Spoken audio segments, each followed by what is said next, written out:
여기에 이제 빈 무덤도 이렇게 호주 유나이팅 교회에서 장식을 해놨습니다. 그리고 이렇게 십자가에 지난주까지 채찍과 또 그다음에 이제 가시면류관, 은30 그런 게 다 놓여 있었지만 이제는 다 제거하고 예수님께서 부활하시기 때문에 이렇게 꽃 십자가를 마련해 놓았습니다.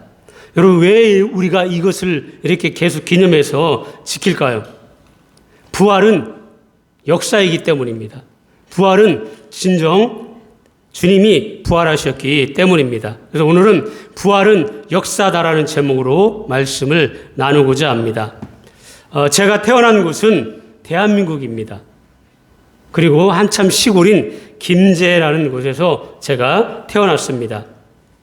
태어난 해는 1966년 2월 15일에 태어났습니다.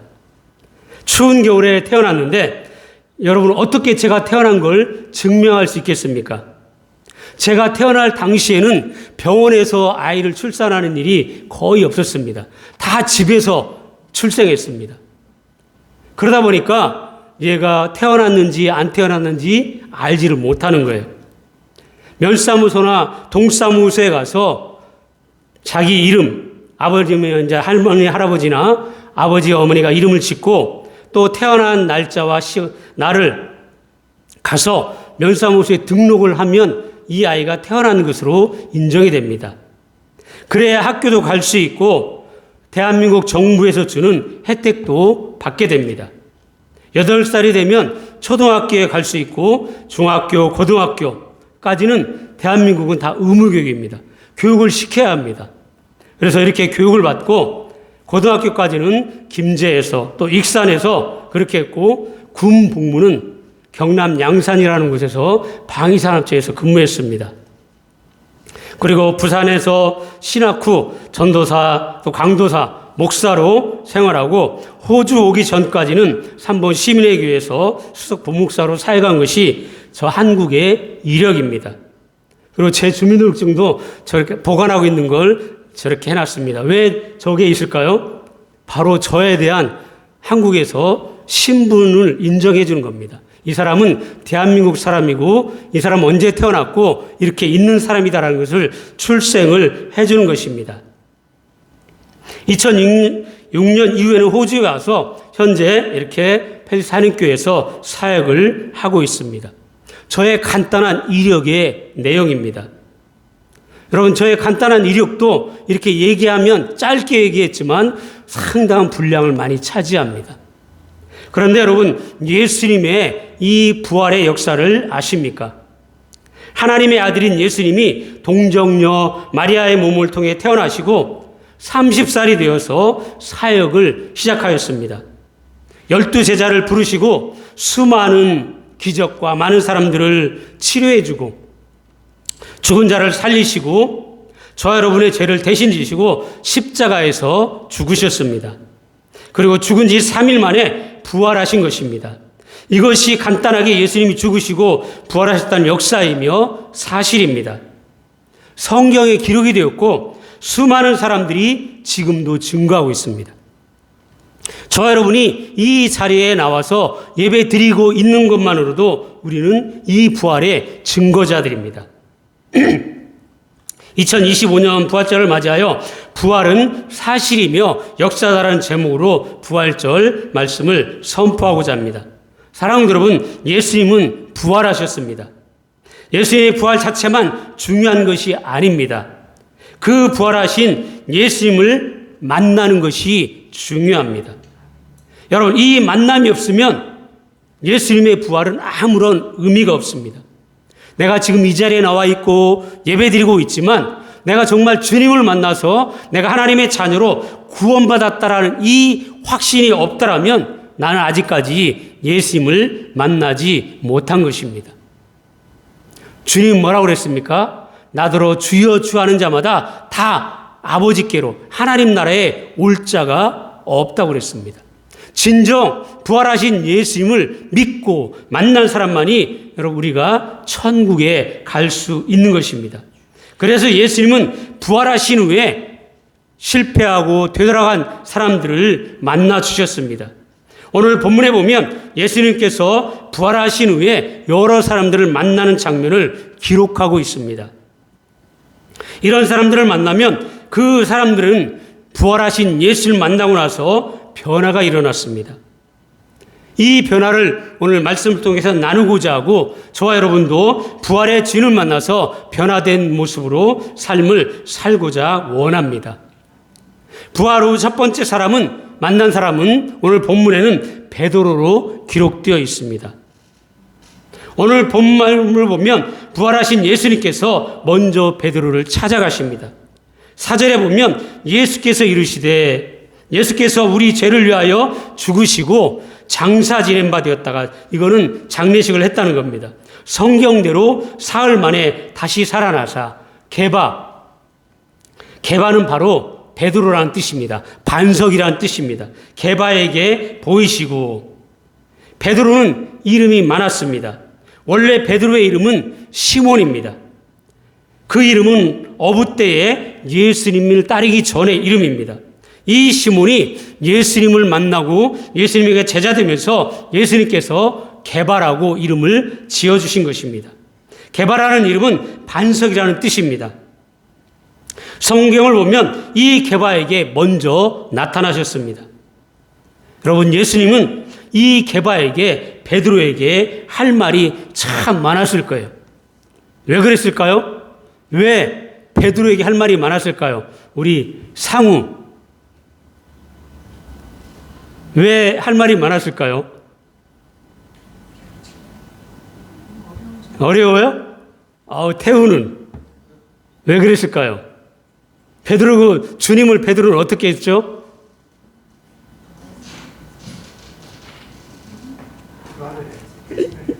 배신했습니다. 3번을 부인했습니다. 나는 끝까지 주님을 따를 겁니다. 다른 사람이 주님을 죽여도 나는 주님을 위해서 대신 죽겠습니다. 이렇게까지 자신 있게 얘기했던 사람입니다. 그런데 베드로는 압니다. 그죠? 예수님을 따라가서 예수님을 3번씩이나 부인했고 저주했습니다. 이렇게 했던 이 베드로에게 예수님은 찾아오신 것입니다. 어떻게 보면 남자답고 어떻게 보면 옹졸하고 비겁하고 거짓말하는 큰소리 잘 치는 그런 사람입니다. 그런데 베드로는 부활하신 예수님을 만나고 나서는 그런 모습이 다 변화가 됩니다. 그리고 그 베드로는 진실한 사명자로 믿음의 능력의 사람으로 변화가 됩니다. 변화된 베드로는 예수를 만나고 난 이후 복음을 용기 있게 전합니다. 베드로가 한번 설교하면 복음 전하면 몇 명이 회개하는지 아십니까? 3,000명이나 회개하는 역사가 일어납니다. 여러분, 예수님이 복음 전하고 했을 때 3,000명 회개했다는 기록이 없습니다. 그런데 이 베드로는 부활하신 주님을 만나고 이 주님의 능력을 받고 난 이후에는 이렇게 변화가 됩니다. 용기 있게 예수님을 자신 있게 소리 높여 전하게 됩니다. 그리고 예수님 부활 후 나머지 제자들을 다 데리고 이끌며 제자의 사명을 감당합니다. 전해드린 이야기로는 죽을 때는 십자가를 거꾸로 지고 죽었다고 전해집니다.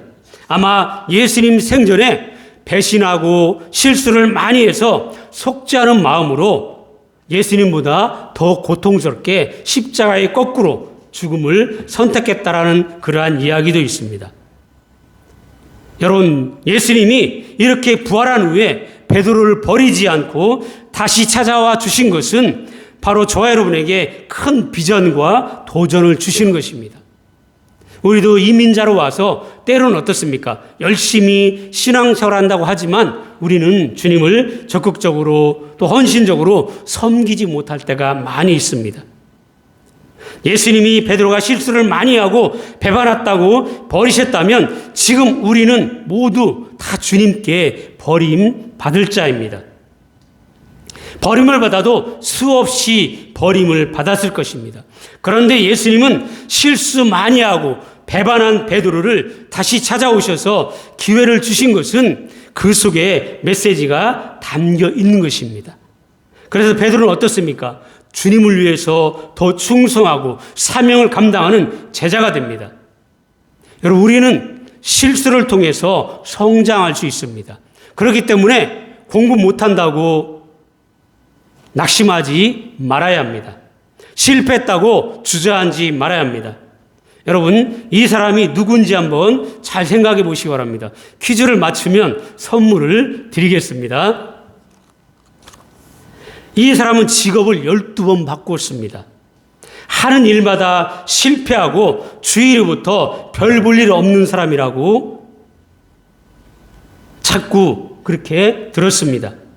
철도공으로도 일했고, 인쇄 일도 했고, 노동자도 했고, 장사꾼도 했고, 우체국 직원도 합니다. 또 법률사무소 직원도 합니다. 또 결국에는 열심히 공부해서 변호사가 되었습니다. 변호사가 되고 나서는 국회의원에 도전합니다. 도전할 때마다 떨어지게 됩니다. 그리고 마침내 이 사람이 결국에는 대통령에까지 도전해서 대통령이 된 사람입니다. 자, 누구겠습니까? 우리 청소년부 아는 사람 손 들고. 아우, 지사님 청소년부 물어봤는데. 네, 아브라함 링컨입니다. 아브라함 링컨은 그렇게 어렵게 태어났습니다. 어머니가 9살 때 돌아가시고 어렵게 자랐지만 그 모든 실패를 경험하고 난 이후에 그는 미국의 16대 대통령이 될 수가 있었던 것입니다. 여러분, 베드로가 그렇게 위대한 업적을 남기게 된 것은 그의 실패가 큰 도전인 것입니다. 또 그 실패를 기회로 삼도록 버리지 않고 그를 다시 찾아와 만나주시고 부르심이 있었던 예수님의 사랑이 있었던 것입니다. 여러분, 예수님과의 만남은 이렇게 사람을 변화시키는 겁니다. 베드로는 부활하신 이에 만난 후에 변화를 나타냅니다. 베드로는 이 실패를 통하는 과정에서 비로소 사명을 발견하게 됩니다. 사람은 자신에게 주어진 이 사명을 발견을 해야 하는 것이 중요합니다. 칼 히티는 이런 말을 남겼습니다. 인간 최고의 날은 사명을 발견하는 날이다. 이런 말을 했습니다. 그리고 리빙스턴은 사명을 가진 사람은 그것을 달성을 할 때까지 죽지 않는다라고 했습니다. 여러분, 저와 여러분에게는 하나님께서 주신 비전과 사명이 다 있다라는 것을 기억해야 합니다. 그래서 우리는 부활하신 예수님을 만나야 합니다. 신앙인은, 믿는 자는 누구를 막론하고 이 부활의 주님을 만나야 합니다. 이 부활절날 주님을 만나는 저와 여러분 되기를 주님의 이름으로 간절히 축원을 드립니다. 두 번째는 12 제자들에게 나타났습니다. 본문 5절에 보면 예수님은 부활 후 게바에게 보이시고 또 12 제자들에게도 보이셨다라고 말씀합니다.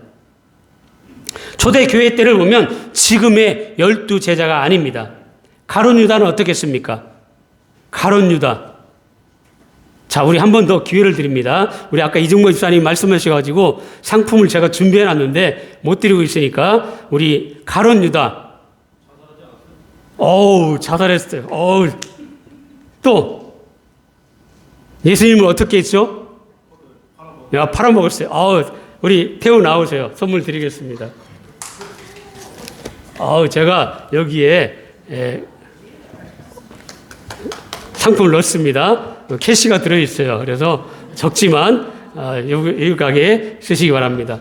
가룟 유다는 예수님을 팔아먹고 그것이 양심에 찔려서 회개하고 변화됐으면 얼마나 좋았겠습니까?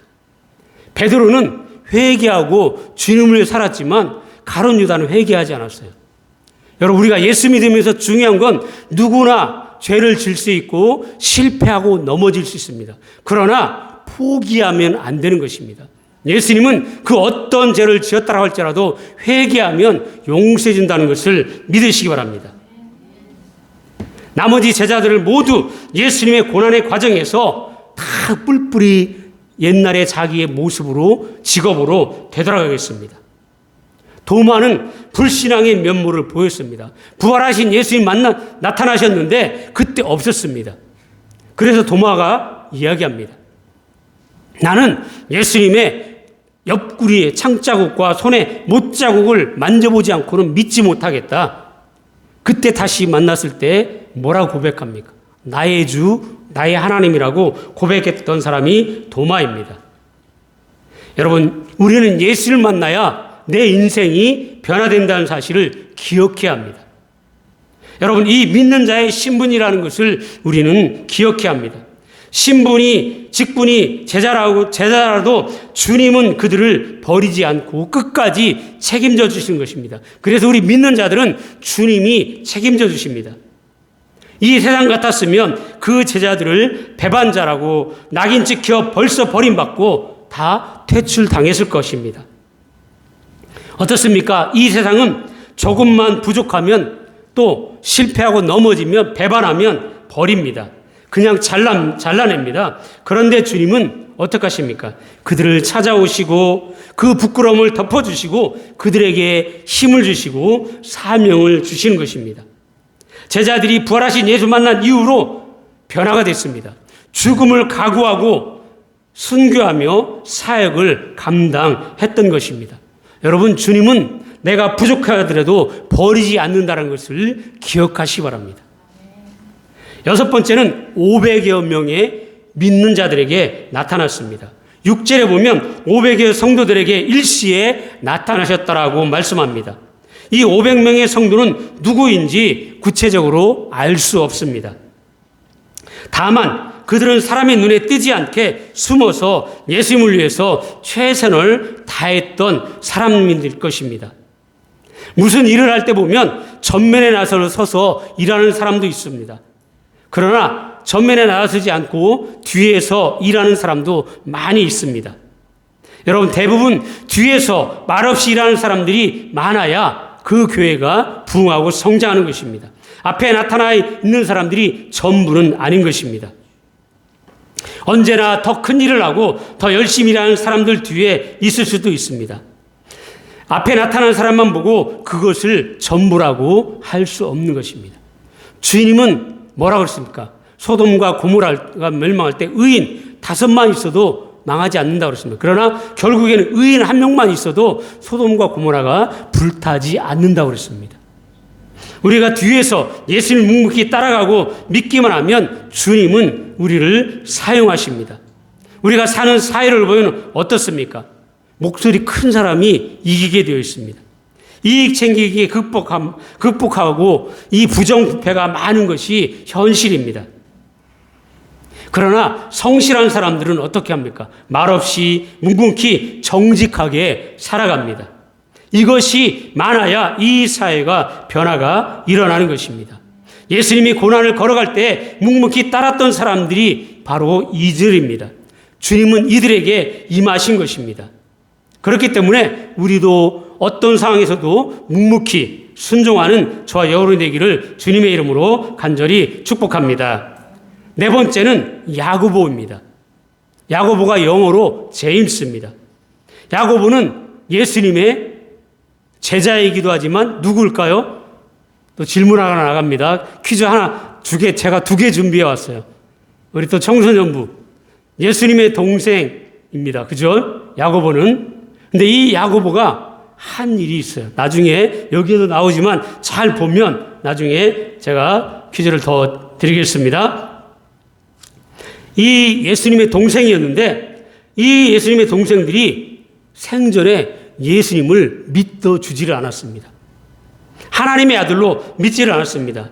요한복음 7장 5절에 보면 그 형제들까지도 예수를 믿지 않았다라고 했습니다. 예수님은 외롭게 살았던 것입니다. 동생들도 믿어주지 않았습니다. 동네 사람들도 이 예수님을 믿어주지 않았습니다. 유대인들도 그를 믿지를 않았습니다. 이방인들은 예수 믿고 적극적으로 따라다녔는데 정작 유대인들, 가족들은, 동족들은 예수님을 믿지를 않았습니다. 최후 만찬 때 12제자 말고 동생 야고보도 그곳에 있었다고 합니다. 예수님이 제자들에게 나는 이제 죽을 것이다. 그리고 3일 만에 다시 살아날 것이다. 하고 포도주잔을 돌리면서 이것은 내 피니 나를 기념하라고 하였습니다.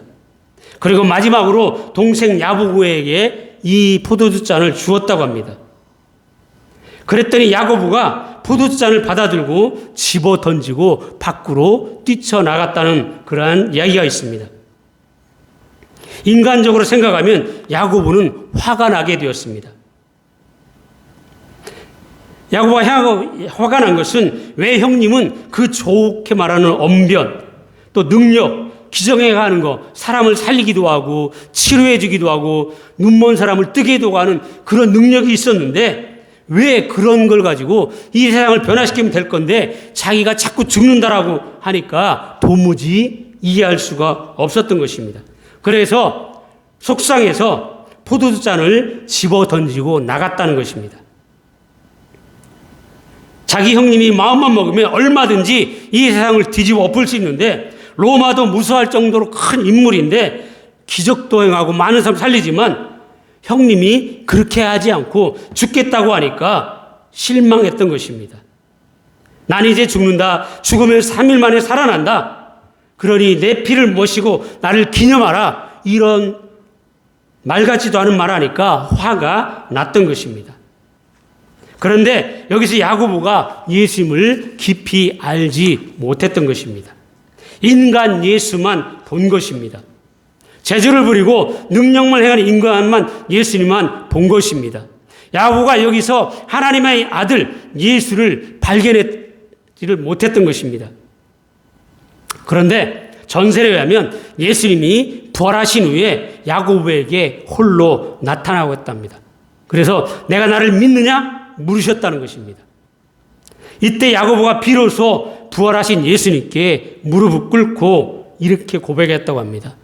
주여, 이 개만도 못한 종을 왜 이리 사랑하시나이까 하고 눈물을 흘리고 회개했다고 합니다. 그리고 이 야고보는 복음을 전하고 스페인까지 가서 복음을 전했습니다. 그래서 이 스페인에 있는 길이 어떤 길인지 아십니까? 우리 청소년부 자, 여기에도 나와 있잖아요. 예, 순례자의 길. 예, 순례자의 길입니다. 이 길은 프랑스에서 스페인까지 약 1200km나 되는 길을 이 제임스가, 야고보가 예수님의 이 사랑을, 복음을 전하기 위해서 직접 걸어가면서 복음을 전했던 야고보가 되었던 것입니다. 여러분, 예수님 만나야 이렇게 사람이 변화됩니다. 그리고 예루살렘 교회에 이 감독이 되고 야고보서를 기록합니다. 부활하신 예수를 만나서 이 예수님의 동생도 변화가 일어난 것입니다. 마지막 5번째는 누구입니까? 누구에게 나타났죠? 5번째, 우리 청소년부. 자, 상우가 본문을 읽었습니다. 자, 승혁이 누구에게 나타났죠? 선물이 있어요, 선물. 이 선물 제가 하나 더 준비해놨는데, 자, 태우 잘하면 2개까지 받을 수 있어요. 자, 윤서.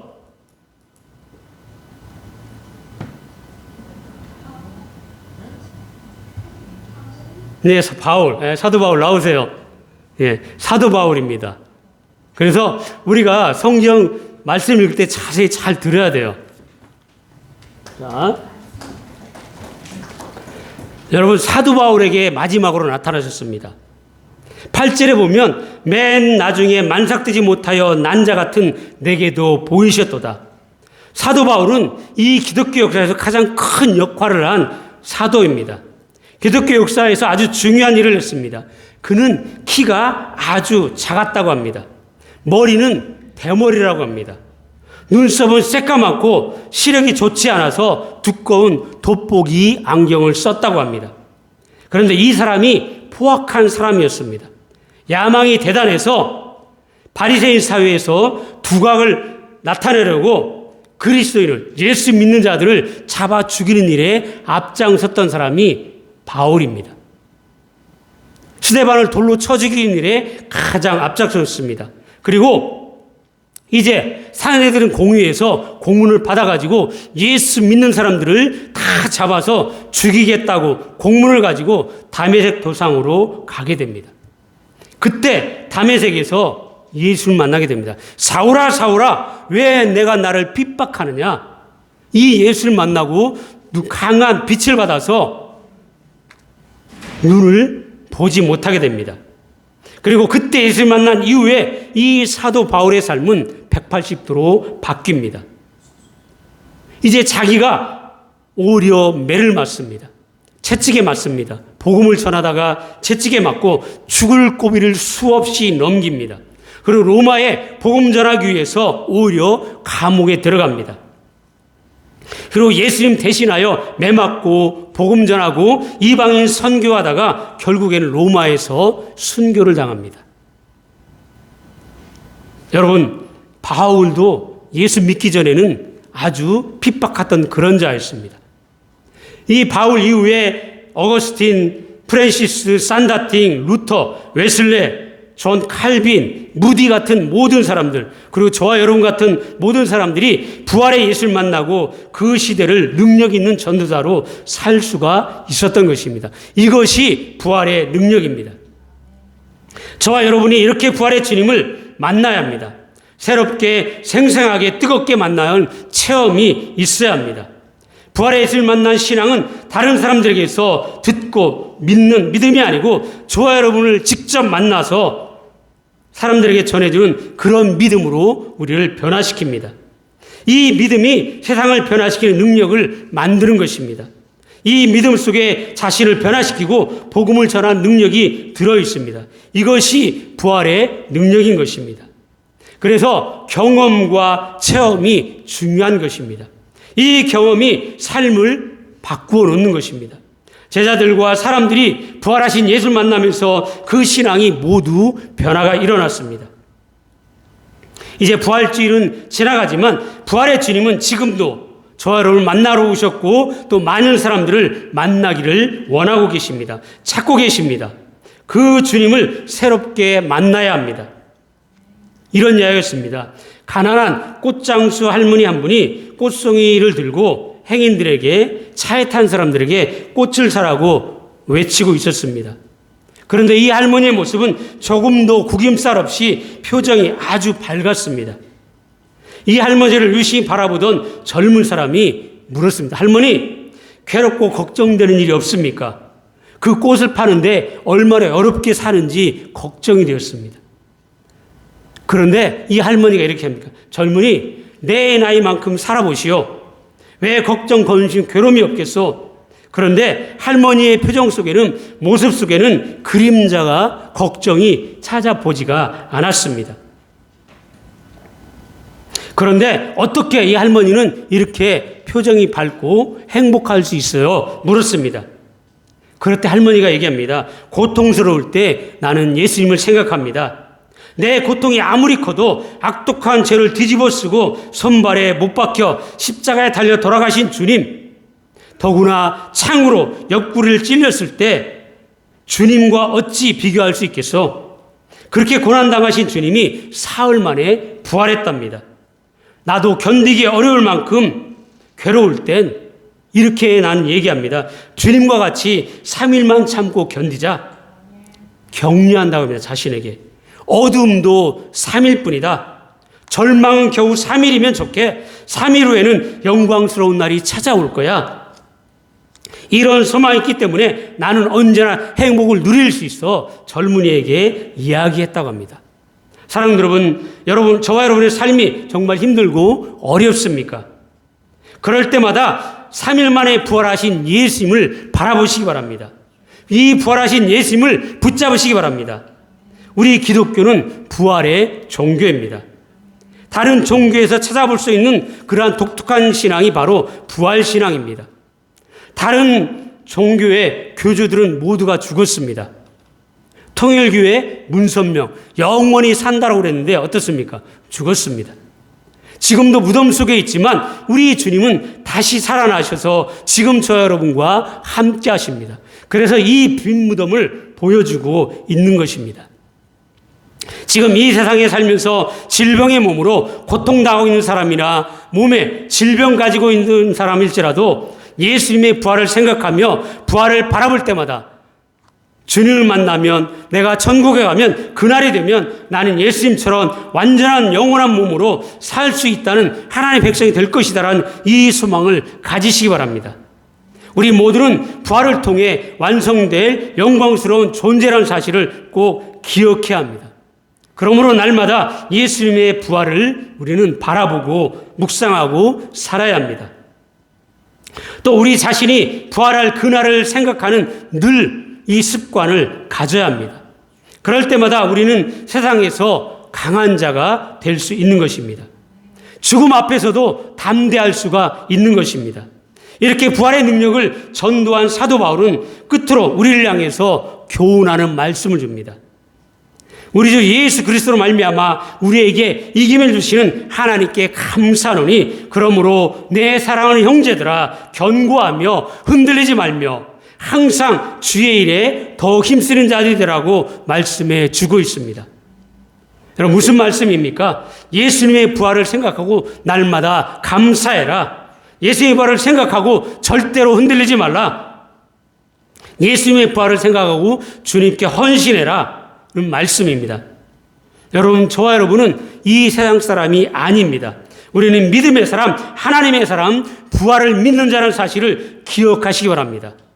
하나님께서 우리 모두에게 이 부활의 기쁨, 부활의 소망, 부활의 능력으로 살아가는 삶이 날마다 샘솟게 되는 부활절이 되기를 예수 그리스도의 이름으로 간절히 축원을 드립니다.